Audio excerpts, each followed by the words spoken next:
Ahoy fellow gamers! Today we are going to talk about my trademark character from the hit survival horror game known as Dead by Daylight, the Green Man. Hey y'all, come look at this! You see, I meme a lot with the Green Man, but he has one ability that no other survivor has. Camouflage. Because the Green Man is, well, green, you expect him to blend in with the environments on most maps, and that's what we are going to evaluate today. Before we begin, I need to explain my hypothesis when I thought about doing this video.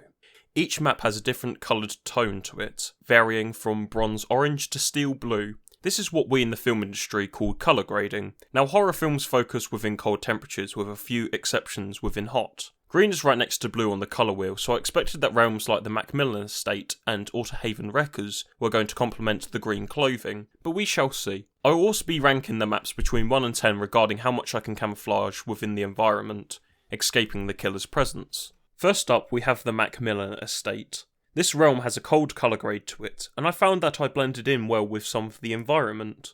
This is because of the lack of lighting on the map, aside from the burning barrels. There are also loops around in the open that make you stick out like a sore thumb. I found blending in with the rocks to be the perfect camouflage. I rate the Macmillan Estate 7 out of 10.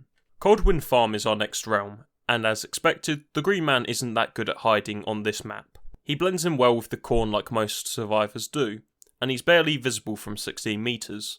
The map does have some greenery, but the mildly hot temperature rules over it, which is why I rate Coldwind Farm a 5 out of 10. The Autohaven Wreckers was going to be an easy one, as the map had recently been reworked for the atmosphere to appear more green. Also because of the lack of lighting, most of the Green Man's clothes turn very dark green that blends well with the jungle gyms.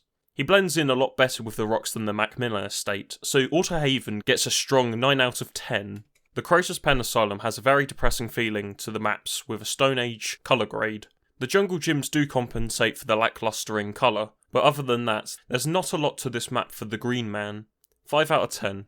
Bushes are a great hiding spot, and Haddonfield has exactly that. There are a lot of bushes, and you can really camouflage within them. I'm trying to be non-biased as Haddonfield is my second favourite map, but this deserves an 8 out of 10.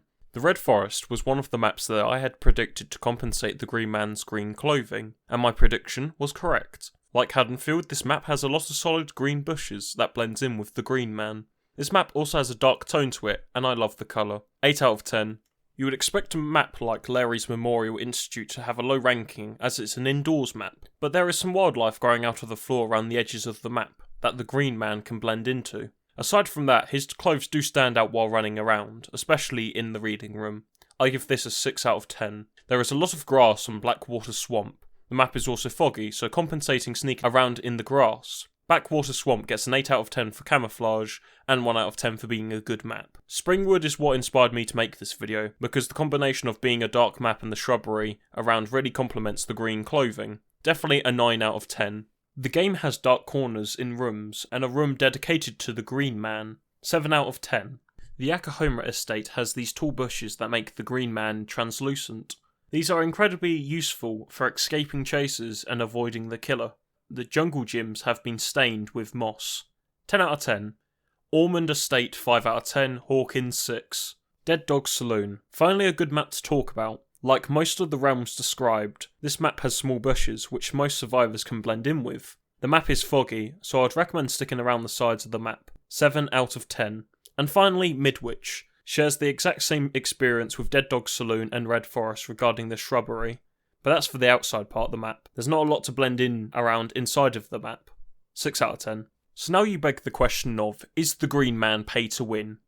Well, yes, but actually no. You see, there are 2 reasons why the Green Man is quite useful. Out of the 15 realms available, 9 of them I feel are suitable to crouch and blend around. Let's not forget that the Green Man costs 150 Oryx cells, which is less than £4. You can also buy him with 2700 shards if you don't want to invest money into the game. But that would take you roughly 20 levels or approximately 50 Dead by Daylight games starting from level 1. Now you can sneak around the map using base skins, but I feel having a skin that complements the environment is better than having a cosmetic for fashion purposes. Thank you for watching. I'd like to take the time here to say thank you for the recent support. Going from 340 subscribers to 426 subscribers is a big achievement, and that all came down to my appearance in Pepsi's video. Might want to throw a bottle, buddy. Do it, Tom. So thank you Pepsi for the shout out. I also appreciate the support on my latest video, which was kind of awkward to release as it wasn't Dead by Daylight related, but you still enjoyed it. I don't have anything planned for 500 subscribers compared to my 1000 subscriber special, but I think a gift to the fans or a questions and answers is the best I can do. If you enjoyed the video, you can like and subscribe if you feel like it. There are also my socials that you can follow for updates and sneak peeks. I'll see you all in the next video.